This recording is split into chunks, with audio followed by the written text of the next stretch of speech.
falando do backlog, né, que é a primeira parte do processo comercial, a gente tem algumas estratégias, né, para aumentar o backlog. Por quê? Porque é ali que entram os potenciais clientes. Então, você pode começar a preencher o seu backlog por inbound, que é por produção de conteúdo, né? Então, você vai produzindo conteúdo, as pessoas vão se interessando pelo seu serviço e, naturalmente, vão querendo aquela agregação de valor, né, pagando por ele. E por outbound. O que seria outbound? Seria a prospecção, né? Então, muita gente se pergunta, será que inbound é melhor do que outbound? E eu acho que essa é a pergunta errada. Por quê? Porque não existe uma coisa melhor do que a outra quando a gente compara inbound e outbound. Existem estratégias complementares, né? Então, não adianta, digamos assim, você só fazer conteúdo, ou até adianta, digamos assim, mas não é uma coisa tão eficiente se você não vai lá e vai de encontro ao seu cliente, né? Se você vai simplesmente postar conteúdo, se você não vai de encontro ao seu cliente, você não vai prospectar, buscar oportunidades no mercado, você vai estar o quê? Sujeito às oscilações do mercado. Se o mercado está em crise, não vai gerar potenciais clientes, né? Se o mercado está em alta, aí já era. Então, se você só faz inbound, você fica muito vulnerável ao mercado, né?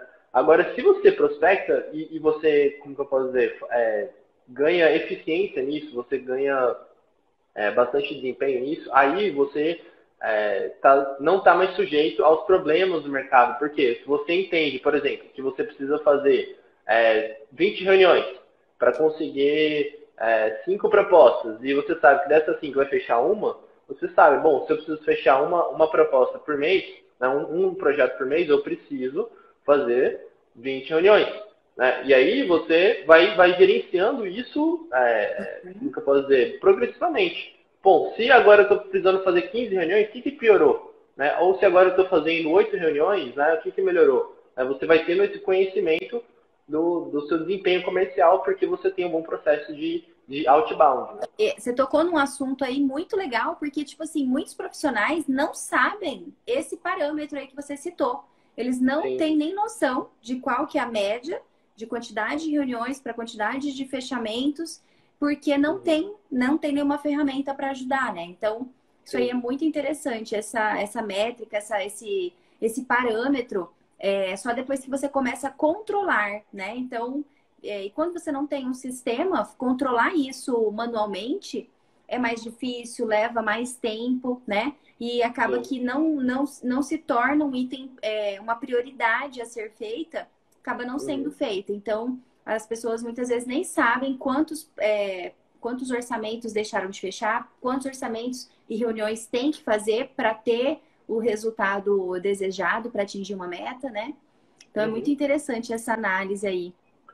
Ou às vezes assim, a pessoa até tem como coletar esses dados, mas imagina, o tempo que ela vai gastar estruturando esses dados, interpretando isso, é maior do que o que é viável para ela, né? Não é viável ela pegar um dia do mês dela, ou 2 dias, para só ficar estruturando dados, né? É ideal que isso seja feito de maneira automática, né? Que ela aperte um botão ali e já veja a conversão dela, o desempenho comercial dela, naquele período que ela selecionou. As pessoas dizem, os profissionais de marketing, que essa é a estratégia em Y. Por quê? Você vai colocando o cliente para dentro do seu funil pelo inbound e pelo outbound. E aí vai convertendo, né, no final. Então você precisa atuar nas duas frentes. Né? E como que você vai estruturar uma estratégia de inbound? Fazendo um planejamento. Bom, que tipo de conteúdo você domina o suficiente para poder postar, né, nos seus canais de comunicação ali em determinado período. Né? E aí você determina o conteúdo, planeja a frequência e coloca ele na rede, né? As pessoas vão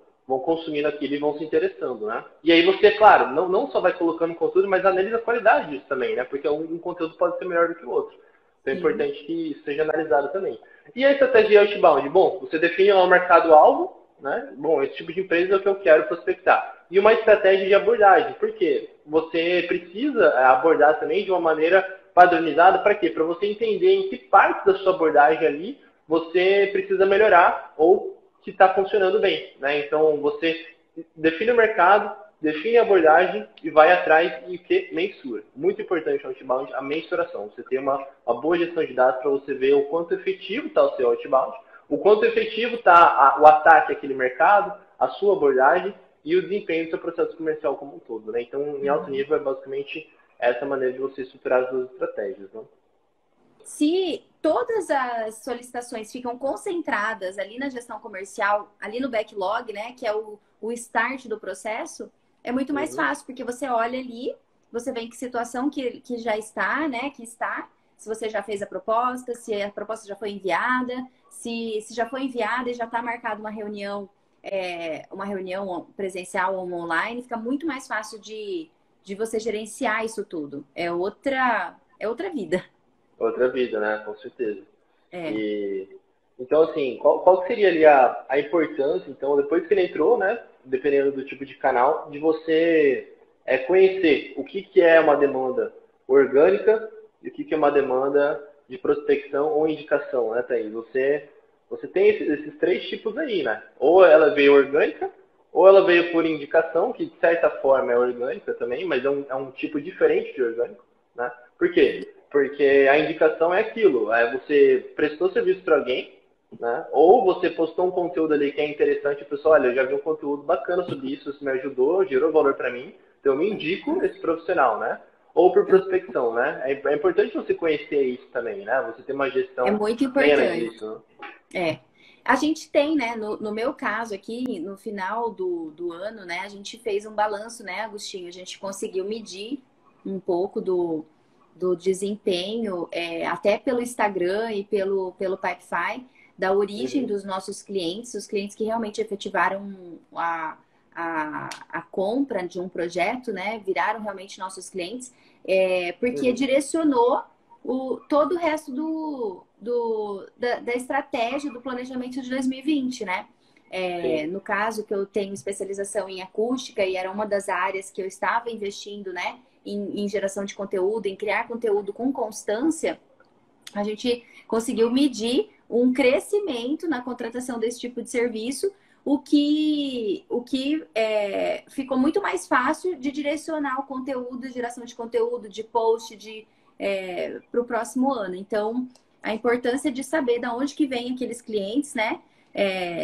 Em resposta àquilo que você está fazendo, as suas Claro, estratégias. pensa, se a gente tem duas estratégias, outbound e inbound, se, as suas demandas elas vêm de prospecção, né, significa que o seu outbound está funcionando, né? Você está conseguindo colocar empresa ali para dentro do seu funil de maneira correta. Se está vindo por indicação, significa que a sua geração de valor e produção de conteúdo também está boa, né? Se vem de maneira orgânica também. Então, são os termômetros ali, né? A quantidade de orgânica e de prospecção, os termômetros da eficiência das suas duas estratégias, né? Então, é fundamental aquilo que isso eu por estava causa falando da por esse indicação, motivo. né? É muito importante a indicação, porque muitas vezes ou você não divulga o seu trabalho, ou você acredita que aquele público que está te assistindo não é potencial cliente, mas ele é um potencial, é uma pessoa que pode te indicar para um potencial cliente. Então é muito Sim. importante você gerar esse conteúdo, seja para a quantidade de seguidores que você tenha, né? Porque é muito alto o número de, pelo menos para mim, né? Eu consegui medir isso, muito alto o número de clientes que vem, né? De indicação. Então, isso Com aí certeza. é um dado muito importante para um profissional, né? Para uma empresa. Sim. Uma outra questão beleza, o potencial cliente entrou ali no seu backlog, mas será que você deve mandar proposta para todo mundo, né? Porque muita gente que está ali só especulando também, né? Então a pessoa coleta algumas informações, mas é importante também você ter uma abordagem ali para investigar se de fato aquela pessoa que entrou ali no seu freio de vendas, ela quer uma proposta, ela tem um potencial de aquisição, se ela só está ali coletando informações superficialmente, né? Sim, Né? Então, sim. Porque senão você fica com muita gente no seu processo comercial que toma tempo, né? Pessoas que exatamente. talvez ou que não queiram contratar, ou que não sejam um perfil, que não estejam no nicho que você trabalha, né? Que está fora, está solicitando um tipo de trabalho que não é o trabalho que você faz. E Sim, você está ali despendendo tempo, né, para aquela pessoa que não tá dentro do perfil da sua empresa. Então, exatamente. isso aí, se a gente faz essa seleção bem feita lá no começo, você ganha muito tempo, né? Você foca sua energia em quem realmente é potencial cliente, tem um perfil para comprar o seu serviço ou o seu produto. Sim, isso é muito importante para melhorar o desempenho, né, do seu Sim. processo comercial. Se você ficar mandando proposta para todo mundo, isso pode até sujar o seu processo, né? Então você vai ver que você tem uma conversão ruim ali, né? E na verdade é só porque você não qualificou direito aqueles leads. Vamos lá, depois do backlog a gente tem o quê? A fase de propostas, né? Então, quanto é importante, né, Thaís, a gente padronizar as propostas por tipo de projeto, né, que está sendo gerenciado no funil, né? Então, você tem ali os tipos de projeto de arquitetura, né? Tem os tipos de interiores, acústico, ou simplesmente um relatório de medição acústica, né? Então, o cliente ele não vai pedir, eu quero um projeto de relatório de medição acústica, né? Não, você vai coletar esses requisitos ali nessa fase, né? Quando você ele entrou no seu backlog, você coletou os requisitos e aí na proposta vai ser padronizado, né? Então, por que é importante você ter essa padronização do tipo de projeto, Thaís, no momento de fazer a proposta? Bom, na verdade, eu acho que isso vem até desde de uma fase anterior, que é a estruturação da sua empresa, né? Da sua análise empresarial mesmo, que é você focar num nicho, né? Então, quando você tem determinados serviços já definidos, padrão de proposta, padrão de contrato, EAP definida, que é a estrutura de projeto, passo a passo de cada tipo de projeto, o que será entregue em cada etapa. Isso é um conjunto de medidas, né, que você pode fazer na sua empresa, que vai dar agilidade para todo o processo, né? Vai dar mais segurança para o seu cliente, porque se isso tudo estiver estruturado de uma forma bem estruturado e você conseguir passar esse valor para o seu cliente desde o início, desde o primeiro contato que ele tem com a sua empresa, vai te dar mais credibilidade, maior probabilidade de fechamento, né? Então, trazendo aqui para a nossa realidade, né, de arquitetura e engenharia. Eu, por exemplo, foquei, né, em alguns tipos de serviço, de projetos, então, que são arquitetura, interiores e projetos acústicos, né? Acústica de edifícios ou medições e tal. Então, se alguém entra pedindo um projeto de paisagismo, eu não faço. Se alguém entra pedindo um projeto de urbanismo, eu não faço. Ou projetos complementares que muitos arquitetos fazem, nós não fazemos. Então, quando o cliente vem, ele sabe que eu sou especialista numa determinada área, ou que eu faço arquitetura e interiores incluindo a questão acústica nos meus projetos, vai ficar muito mais fácil dele definir por me contratar, né? Do que talvez algum outro tipo de profissional. E isso dá para fazer um paralelo para todas as áreas, né? Fica muito mais fácil de um colega de trabalho te indicar, porque ele sabe que você desempenha determinado tipo de projeto, né? E claro que isso, talvez, eu não sei, podem estar nos assistindo aqui, pessoas que ainda estão no início da profissão, que estão pegando todos os tipos de projetos que ainda não se encontraram num determinado nicho, né? Mas seria importante definir isso, né, o quanto antes, para você poder ter esses ganhos, né? Primeiramente, claro, uma agilidade. Então, se você sempre desenvolve projeto, né, arquitetônico, comercial, de loja de shopping, vira especialista em loja de shopping, vai ser muito mais fácil você desenvolver esse tipo de projeto. Aí, de repente, cai no seu escritório um projeto de uma praça, que não tem nada a ver com o que você faz no dia a dia. Então, isso aí gera um tempo maior, gera mudança em cronograma, gera necessidade de pesquisa, né? Então, a primeira coisa... Você consegue agregar valor direito, né? Porque isso aqui não faz parte já do seu né, de atuação. Exatamente. Então, a gente está falando aí de nicho mesmo, de definir, né? Aquilo que você faz bem feito, que você tem domínio, que você tem algum diferencial de mercado, e aí deixar isso claro para o seu cliente desde o princípio, né? Do contato que ele tem com a sua empresa. Sim, com certeza. Então, é importante porque você define bem o seu nicho, né? O seu público-alvo, e você consegue entregar valor mais rápido. Bom, se eu já tenho estruturado ali como que é uma proposta de um projeto de arquitetura, poxa, o escopo não vai mudar muita coisa, né? Sim. Você consegue mandar aquela proposta a gerar valor muito mais rápido, né? Sim. Então, é Você não fundamental tem que isso, né? sentar Você para já tem fazer, essa né? Já está padronização, feito. Você só já está ajusta feito. algumas coisas. Exatamente. Exatamente.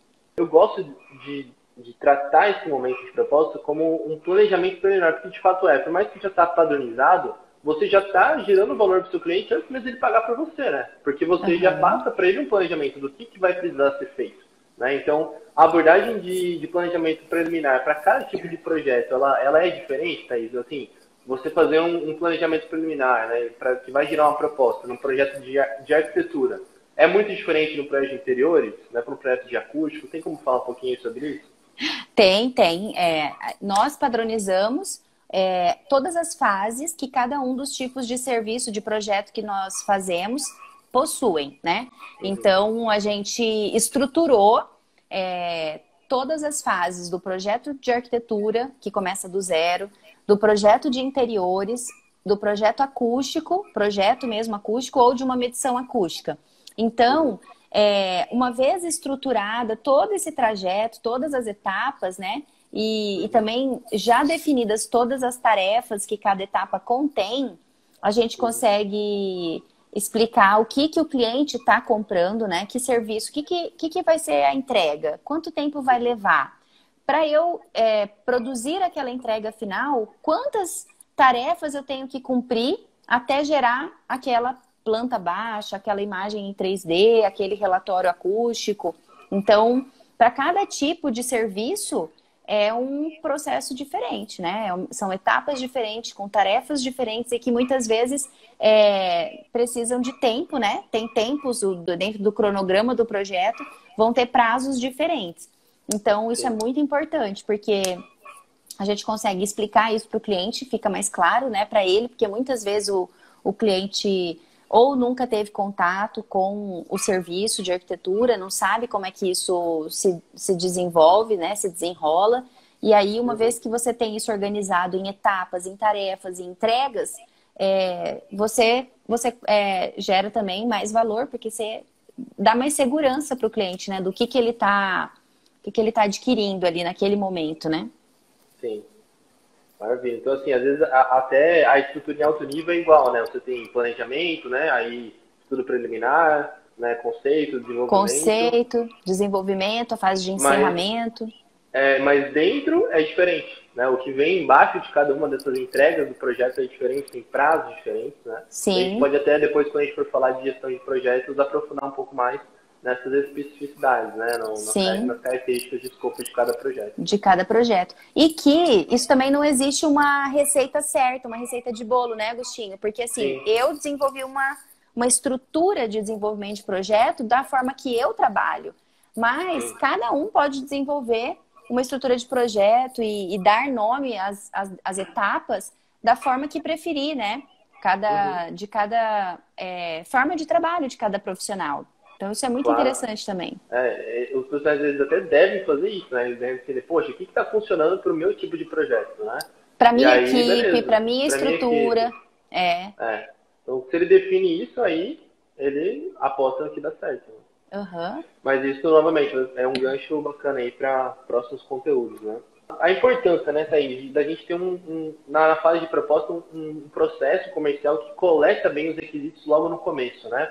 Então você até comentou uma vez com a gente, poxa, teve um cliente aqui nosso que ficou super feliz porque eu fui a única arquiteta que no primeiro contato já consegui passar a proposta para ele. Né? E isso Aham. aconteceu justamente porque a coleta de requisitos ela foi super bem feita no começo, né?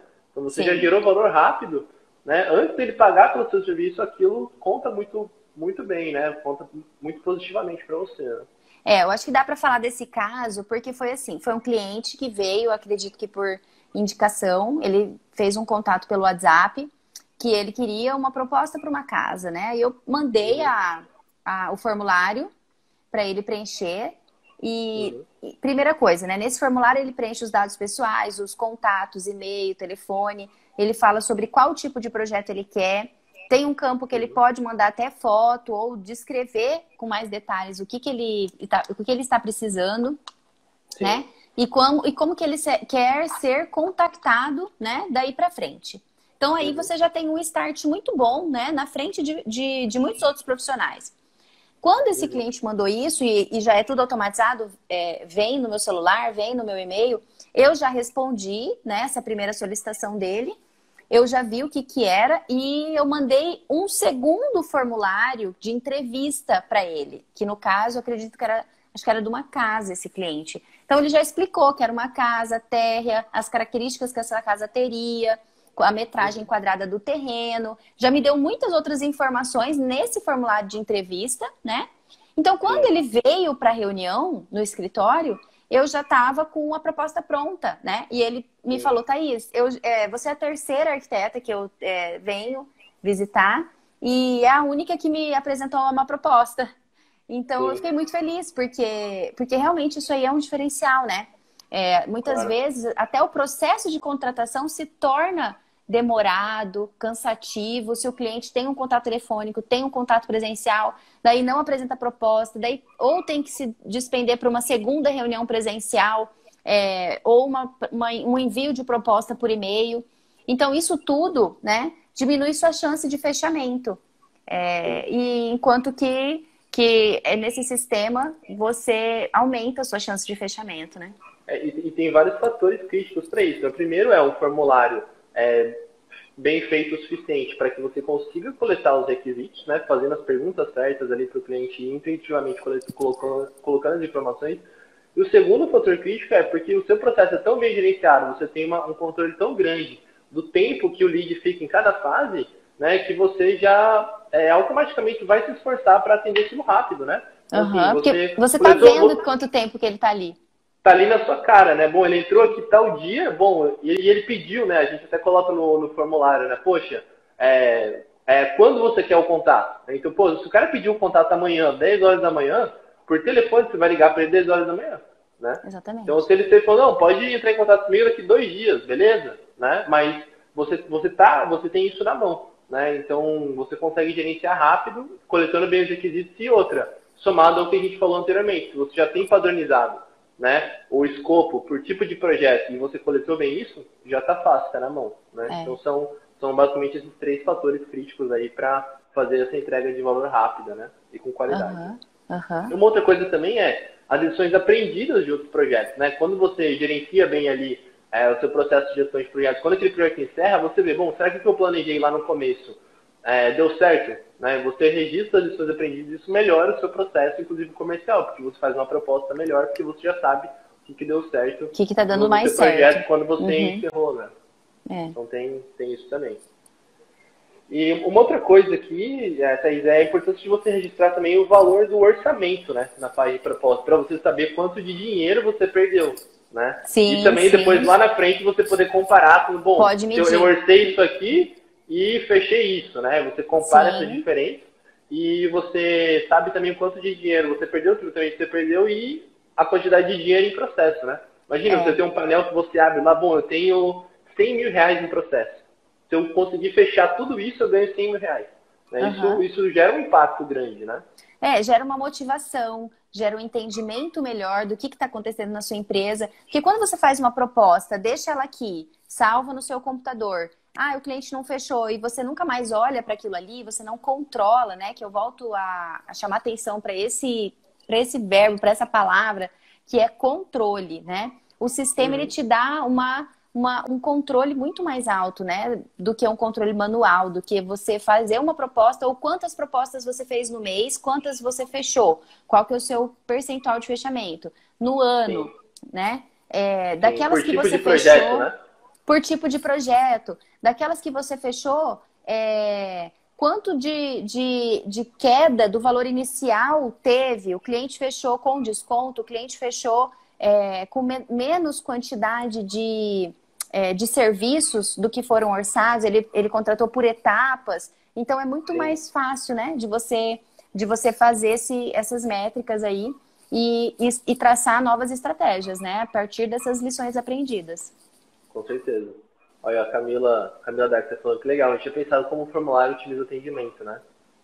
E realmente, é tudo. Se você tem uma boa coleta de informações, a eficiência na entrega de valor ali, já na proposta, ela é muito maior. uma outra questão é o engajamento automatizado, né? Então, assim, você faz a proposta. Só o fato de você mover, né, de proposta para negociação, né? Automaticamente ia mandar aquilo para o seu cliente, isso faz ter um diferencial também, né? Porque imagina, você fez a proposta, você vai lá, entra no e-mail, procura o e-mail do potencial cliente, né? Envia para ele. Sempre gasta tempo digitando, né? Olha, essa aqui é a proposta, valide, não sei o quê, né? Agora, quando você gerencia isso dentro do front de maneira automática, bom, terminou a proposta, anexou ali, mudou de fase, acabou. Já foi a mensagem, foi o arquivo, o cliente, inclusive, pode responder ali e fica dentro do seu processo comercial. Né? Uhum.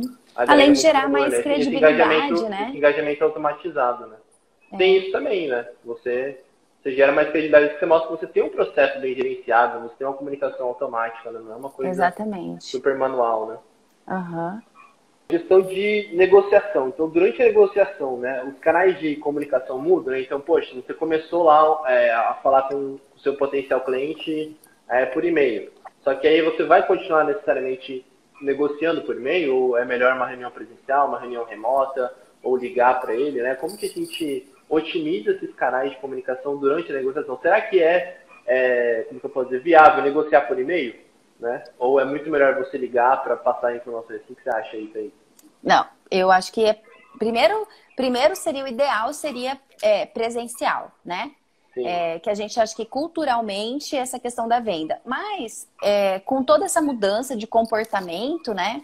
Essa questão cultural da negociação presencial, ela vem mudando, ela vem se transformando, né? Então, por isso que é interessante você conseguir passar uma proposta de valor, né? Não valor monetário, mas de valor do serviço que você está prestando, através de todas as etapas, de todos os contatos, né? De uma plataforma, de um processo bem explicado lá na proposta que a gente estava falando, da organização das fases, de cada processo, de cada entrega, dos prazos que isso vai demorar. Então, como as pessoas querem agilidade, né? Por e-mail, acho que eu não tive ainda essa experiência de ter um fechamento de uma venda por e-mail. Mas agora, até no mês de março, final de março, eu tive um caso de uma cliente que chegou até mim, né?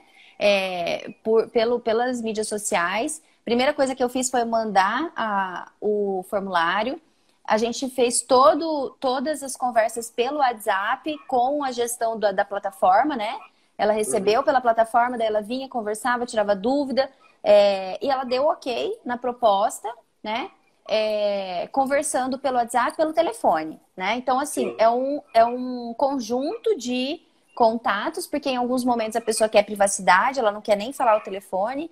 Outras, mais ágil, ela manda a resposta, né? Ali pelo WhatsApp ela já tem a resposta. Então, depois que ela viu o orçamento, entendeu como é que funcionava o projeto e tudo mais, aí sim a gente teve uma reunião presencial. Olha que interessante, né? Então, assim, a gente não se conhecia pessoalmente, a gente só se conheceu pessoalmente mesmo, depois que ela deu ok na contratação. Então, eu diria assim que o perfil do cliente ele tem mudado muito mesmo. Ele toma a decisão da compra online mesmo, do jeito que ele decide comprar algo no Amazon, ele decide contratar um projeto para a casa dele, para o escritório dele, à distância mesmo. Sim, e o quanto é importante isso, né? Você perceber qual que é o canal que o seu potencial cliente está escolhendo, né? Bom, se ele quer negociar pelo WhatsApp, vamos pelo WhatsApp. Ah, não, agora ele quer falar por e-mail. Continua lá também, né? Então, a gente não forçar uma barra, não, olha, para negociar só por telefone. Já teve casos, assim, de compras que eu fiz, né? Que você entra em contato pelo WhatsApp, cara, não, você tem que vir aqui presencialmente para negociar. Poxa, então, né? Se eu sou cliente, a gente está numa era que é o seu cliente que escolhe. Né? Ele que toma a decisão. Se ele quer negociar por e-mail, negocie por e-mail. Pelo WhatsApp também. Se ele quer, não, eu quero só e-mail presencialmente. Não tem problema nenhum. E é interessante... Então é importante a gente colocar o cliente na mão da decisão. Feeling, né? Ter esse feeling. Porque anteriormente, quando a gente fazia curso de vendas ou tudo que eu já tinha feito até hoje de parte de vendas, de gestão, todo mundo falava que não podia mandar proposta por e-mail, que você ia perder o cliente. As pessoas estão mudando a forma de consumo, né? De contratação. Então, não existe mais isso de uma fórmula certa você só fecha se for presencial. Não, muitas vezes você perde o cliente se você ficar insistindo que ele vá até o seu escritório, né? Então é ampliar essa visão que é possível você sim fazer a venda online com tudo isso que a gente tem de tecnologia à nossa disposição, auxiliando nesse processo comercial. Com certeza. E o que pode ser flexibilizado na negociação? O escopo você flexibiliza, né? Pode tirar uma coisa ou colocar outra, né? O escopo é apresentado inicialmente. Você pode falar dessa flexibilização aí? A flexibilização do escopo, primeira coisa, que pode ser contratado todo o projeto, todas as etapas de uma vez só, né? O que eu quero dizer, né? Vamos supor que a pessoa queira fazer uma reforma com projeto de interiores, que é uma coisa muito comum. Eu apresento lá um orçamento que contempla todas as etapas. Estudo preliminar, definição da planta baixa, demolir, construir, layout, iluminação, imagens em 3D, detalhamentos finais, orçamento, né? Planilha orçamentária. Vamos supor que isso seja conjunto completo de serviços a serem prestados para esse cliente. Ele não precisa necessariamente contratar tudo nesse primeiro momento. Ele pode contratar aquela primeira fase, que seria um estudo preliminar da reforma, como que os ambientes vão ficar depois dessa reforma, sugestão de alteração. E aí depois contratar o projeto de interiores, que seria as imagens conceituais, definição de acabamento, detalhamento. Ele pode não querer contratar as planilhas orçamentárias, a orçamentação dessa obra, vai querer fazer sozinho. Então, a flexibilização do escopo é isso, né? Aquele combo lá do McDonald's, né? Que a pessoa vai comer só o lanche, ou vai comer o lanche, vai comer a batata frita, o refrigerante, vai comprar... Ou se ela quer pagar R$1 a mais para ter uma batata grande, né? Entendeu? Então, isso aí, se você consegue estruturar bem, né, na sua forma de trabalho, né, de apresentação de escopo, de orçamento para o cliente, você explica isso para ele e isso fica muito mais claro, né, do que ele vai receber das entregas e como que ele vai querer contratar. E fica a escolha do seu cliente, né? Sim, e aí aquilo, você flexibiliza o escopo, o preço muda, né?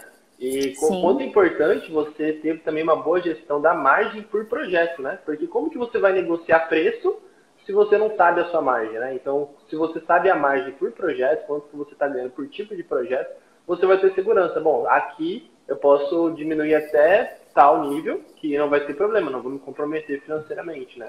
Então, o quanto é perigoso, às vezes, você negociar preços sem saber a margem, né? Se você não sabe quanto que você vai perder aquilo, pode te prejudicar mais do que... porque assim, para trazer para nossa realidade, existem projetos que você tem uma margem pequena e o projeto demora para se desenvolver, para finalizar. Enquanto outros têm uma margem um pouco maior, porque o projeto termina mais rápido, porque, de repente, um projeto que você presta para uma empresa, para comercial, a pessoa está interessada em fazer logo a implantação daquele projeto para já girar o dinheiro, não quer ficar parado, ou, que nem eu tinha falado, de uma loja de shopping que tem que terminar rápido. Então, isso é diferente de uma casa que a pessoa não está muito preocupada com prazo, se você terminar um mês antes, um mês depois, ou se ela vai ficar alterando o projeto muitas vezes, porque ela não está preocupada em terminar tudo muito rápido. Então, isso interfere diretamente, né, na sua lucratividade. Então, você sabe que, de repente, num projeto comercial, você pode até ter uma margem maior de negociação, enquanto num projeto residencial que você sabe que vai se estender por muito tempo, sua margem é pequena e você não pode mexer muito no preço. Sim, realmente. Ainda sobre a negociação e por último, né, sobre essa parte do processo, o quanto é importante a gente gerenciar a temperatura da venda, né? Porque às vezes na negociação, ali que você, às vezes não sempre, né, na negociação que você sabe, esse cliente está frio, está morno ou está quente? Né? Então, poxa, quando você para e olha para o seu processo ali, os clientes que estão quentes, que estão frios e mornos, você tem uma abordagem diferente. Sempre igual. Bom, se eu sei que esse cliente está quente, eu vou começar a minha gestão comercial fazendo com que ele feche. Né? Eu não vou ficar gastando tempo tentando esquentar um lead ali que está frio. Não, eu vou atacar primeiro os que estão quentes, depois os que estão mornos e por último, aqueles que estão frios, né? Porque aí você consegue otimizar também a sua gestão comercial, né? Atacando o que é prioridade. O que é prioridade é aquele potencial cliente que já manifestou mais interesse. Então, na negociação que você coloca ali esse ponto de contato, né? Sim.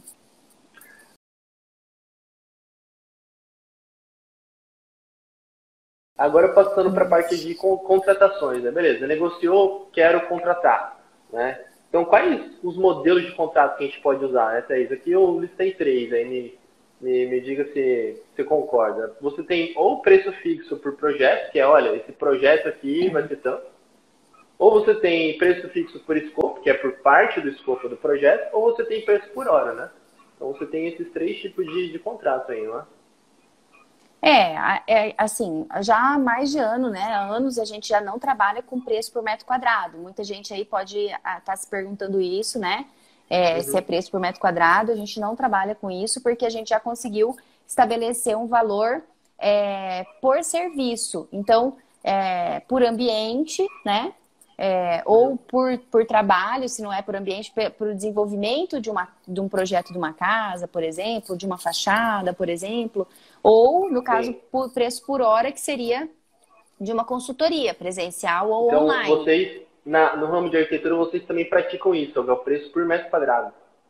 Muitos profissionais ainda praticam esse tipo de precificação, né? Entendi. Não sei também, eu acho que não tem certo e errado, né? Eu acho que depende da fase, da maturidade da empresa, do profissional do conhecimento técnico de gestão empresarial, né? E de análise empresarial que esse profissional tem. Sim, Mas o preço, ele tem que ser dado pela, pela, pela complexidade do serviço mesmo, entende? sim. Quais são as vantagens aí que você acha, Thaís, desse modelo de preço fixo por escopo ou por projeto em detrimento do preço por metro quadrado? Por que você optou por esse modelo de contratação? Porque a formação do preço por metro quadrado, ela não, muitas vezes ela não cobre seus custos, não estão ali embutidos custos fixos, custos variáveis de uma proposta que é feita Aham. uma precificação com base no percentual da lucratividade, no valor da hora daquele profissional que está trabalhando, quantas pessoas vão fazer parte da equipe daquele projeto, qual Sim. que são os custos fixos incluídos naquele serviço. Estava falando, poxa, não faz muito sentido eu cobrar por metro quadrado, porque às vezes o custo que você tem para fazer um projeto de 10 metros quadrados é o mesmo de um projeto de 100 metros quadrados, né? Então, qual que é o sentido, né? Por que eu vou cobrar Exatamente. 10 vezes mais barato 10 metros quadrados se às vezes a Porque a proporção de metragem custo não é a muda, né? mesma? Mas o processo Exatamente. criativo é o mesmo, ou os custos fixos são os mesmos. Então, a precificação, ela tem que ser feita com base em vários outros fatores que a precificação por metro quadrado não contempla. Então, é uma Sim, prática que cada vez menos tem diminuído. Cada sim, vez mais tem diminuído, né? Por sim, conta desse entendimento que os profissionais da nossa área de arquitetura têm conseguido perceber, né? claro. Então assim, se os custos são parecidos, faz sentido você manter uma precificação parecida, né? E ainda falando sobre isso, eu gosto bastante desse conhecimento, né, desse entendimento, que é o seguinte, muita gente acha que, bom, o meu preço, né, que eu vou colocar ali no contrato, o preço é igual ao quê? É o meu custo mais a margem. Mas, gente, isso aí fazia sentido no passado, quando o mercado não era tão pulverizado, né? Então você definiu o seu preço com base no quanto você custa. Mas na verdade, gente, o que acontece? É o seu custo que tem que ser igual ao preço menos a margem. Matematicamente é a mesma coisa, mas conceitualmente é diferente. Por quê? Porque é o seu custo que tem que se adaptar ao preço que é definido pelo mercado, né? Então, o mercado vai definir o quanto ele está disposto a pagar por serviços como o seu, né? E não você que vai definir o quanto que você vai cobrar necessariamente, porque o seu custo é alto ou baixo, né? Então é muito importante a gente ter esse conhecimento, porque a gente vai conseguir, como que eu posso dizer, parametrizar melhor ali o seu preço e os modelos de contrato, né? Mas eu tenho também um outro ponto de vista em relação a isso, né? Porque se você Sim, pode falar. tiver numa área muito nichada e você tiver um valor agregado no serviço muito alto e você conseguir atingir um nível de prestação de serviço, de excelência, né? Sim. Pode até ser que exista esse preço de mercado, né? Mas se você Uhum. conhecer bem conhecer bem os seus custos, os custos variáveis, o prazo que você consegue entregar, Então, isso vai te ajudar a fazer uma precificação, né? Que talvez você consiga até cobrar um pouco mais caro, mas você entrega mais rápido, ou você cobra mais caro, mas entrega mais, entrega um produto com mais valor agregado. Então, Sim. isso é uma composição, né? É uma coisa que não Não, vai depender das com variáveis certeza. externas. Não é assim, todo projeto de acústica o mercado está pagando isso, né? Então eu vou ter que cobrar isso. Não, o mercado é um conjunto de variáveis que define o que é o mercado para o seu serviço. Isso está incluso excelência, está incluso marca, está incluso histórico de projeto de sucesso, né? Tudo isso são variáveis que influenciam o contexto do mercado para o seu serviço, né? Não é Sim, simplesmente o mercado, os outros preços que são praticados, né? O mercado não é apenas isso, como que o seu serviço está dentro do contexto do mercado. Claro, se você tem um histórico de excelência nisso, o mercado está mais favorável para você. Né? Agora, se você está entrando agora, você vai precisar se ater a outras variáveis. Né? Depois que foi contratado, né? A importância de você, como que eu posso dizer, na hora de validar isso, né? Bom, contratou, validou. Você valida isso automaticamente também, né? Você não precisa ficar imprimindo o contrato, assinando, escaneando, porque né? você Se você manda o tem... e-mail com o link, a pessoa exatamente. valida, aquilo já tem validade jurídica, né? Exatamente. Se você construiu ali o seu contrato, mandou por e-mail ele, e o potencial cliente respondeu ali, não, de acordo com isso, aquilo já fica armazenado dentro do seu processo comercial, né, com o histórico de que ele validou aqueles termos, né? Então você não precisa ficar, né, imprimindo as coisas, digitalizando, assinando, fazendo todo aquele processo super oneroso que a gente conhece. E também você tem uma abordagem mais comprometida com o meio ambiente, né? Porque né, você não gasta Não, papel, enfim, tem gente, todo esse... é favorável em todos os aspectos, né, Agostinho? Porque você não tem que imprimir, você não tem que ter essa reunião presencial de assinatura ou escanear, né? A gente já tem aí outras formas, né? Inclusive a autenticação, certificado digital, assinatura digital. Mas além disso, você não tem que ter um espaço para arquivar isso em impresso, né? Você não tem o risco de perder, danificar, extraviar esse documento. Tá tudo ali, gente. Então, isso é um ganho muito considerável, né? Quando a plataforma tem essa possibilidade, não é? Eu vejo assim que às vezes as pessoas confundem uma plataforma como essa, Agostinho, com outras plataformas de gerenciamento de tarefas, de agenda, né? Que Sim, não tem nada a ver, são coisas totalmente sim. diferentes. Sim. Muita gente acha, não, por que eu vou investir numa ferramenta de automação de processo se eu posso simplesmente pegar um Trello ali e gerenciar as coisas que eu tenho a Gerenciar. fazer hoje, essa semana e esse mês, né? Não é só Aham. isso, né? É uma automação do seu processo. São as suas fases do seu processo, os dados que você vai gerenciar em cada fase e você consegue fazer um engajamento das pessoas que estão fora desse processo, né, de acordo com o que é gerenciado ali dentro. Né? Você pode mandar Exatamente. informações, receber, né? É totalmente diferente mesmo. E essa questão você falou, né, a gente consegue arquivar, né, e não ter gastos com, poxa, a coisa física, né? Imagina, Sim. você consegue automaticamente ter resguardado, né, o seu contrato e a validação daquilo no e-mail, porque foi para o e-mail e pode ir copiado para você, automático, você não precisa mandar um e-mail para isso. Na nuvem, por quê? Porque já está lá dentro já está dentro da sua nuvem, né? Você gerou um contrato, aquilo já está armazenado, por exemplo, no seu OneDrive, no Google Drive, alguma coisa assim, né? E outra vai estar dentro da plataforma também de automação de processos. Então você Sim. vê, com uma atividade automática, você já consegue armazenar em 3 locais diferentes que não vão ter tanto custo, né? Uma coisa que se você fosse fazer separadamente, iria exigir um trabalho absurdo, né? Então você ganha uma Absurdo. eficiência muito grande. Né? Aham. Fora que você pode acessar de qualquer lugar, né? Em qualquer momento. Exatamente. O que você vai olhar para o processo comercial para saber se ele está bem gerenciado, né? Quais são os dados? Bom, eu selecionei alguns aqui, Thaís. Por exemplo, primeiro, tempo médio por fase. Né? Então é muito importante você saber, bom, quanto tempo que meu cliente está ficando no backlog quando ele entra? E na proposta? E na negociação? Né? Quanto tempo mais ou menos ele está ficando em cada parte? Por quê? Porque o que a gente quer? A gente quer diminuir o tempo o máximo possível. E quer também evitar tempos que não tem uma padronização. Poxa, se mês passado meu potencial cliente ficou 5 dias negociando, por que esse mês aqui eu estou com uma média de 10 dias na negociação? Né? Então você consegue entender aonde que está o problema do seu processo comercial pelo histórico do tempo médio por fase. Né? Aham. E tem outra coisa, né? A gente está num mercado de arquitetura e engenharia que às vezes o cliente, ele orça, às vezes ele não tem noção do seu trabalho, depois ele se prepara para te contratar. Então você consegue também ter uma média, né? De quanto tempo que esse cliente volta depois de um primeiro orçamento, você consegue medir isso, né? Aconteceu isso comigo agora, assim, eu tive um fechamento de uma venda de um projeto esse mês, agora, durante o isolamento social, de um cliente que tinha orçado em janeiro. Então, eu olhei, eu fui lá eu já tinha colocado ele como insucesso de venda, né? E fui lá e resgatei ele, né? E para contratação, validação, e já gerou um card lá na gestão de projetos. Então, é um tipo de serviço que a gente presta que é interessante. Não é porque naquele momento ele não fechou que ele não vai fechar, né? Ele pode muito bem, passado um tempo, voltar. Mediante o valor que ele vê, né? Mediante a forma que você estiver tratando com esse cliente.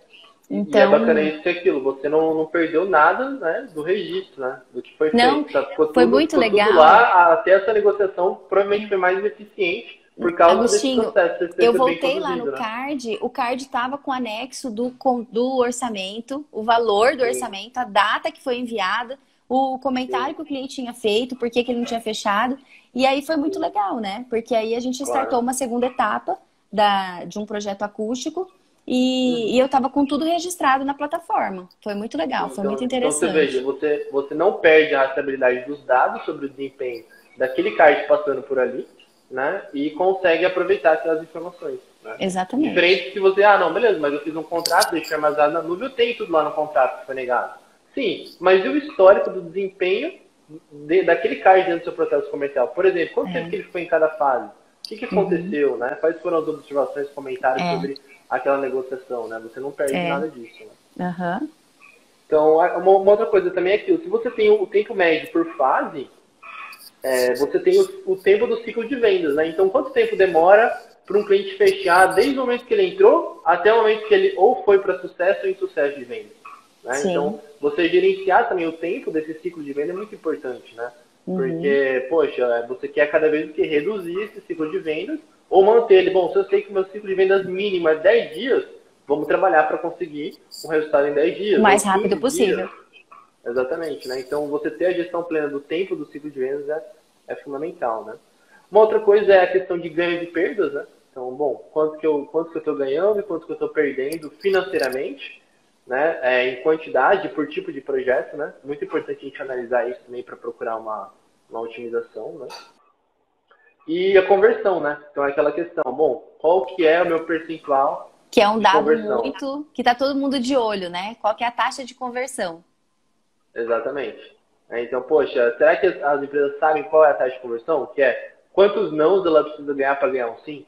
Né? Isso vai ser fundamental para você poder fazer uma estratégia comercial, né?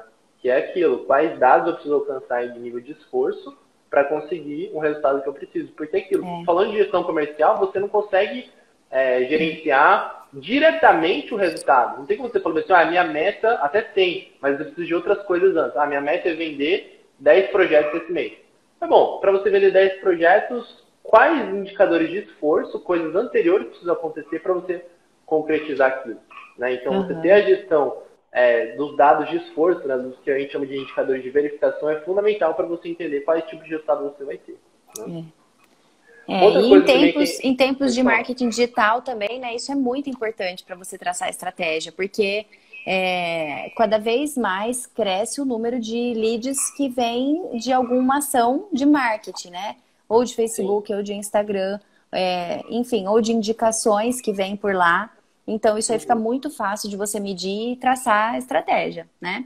O que tá... Ou, às vezes, um criativo, né? Que você anuncia. Não sei se eu tô conversando aqui com um público que já tá nesse universo, mas eu tô trabalhando com impulsionamento, com post impulsionado, com anúncio impulsionado.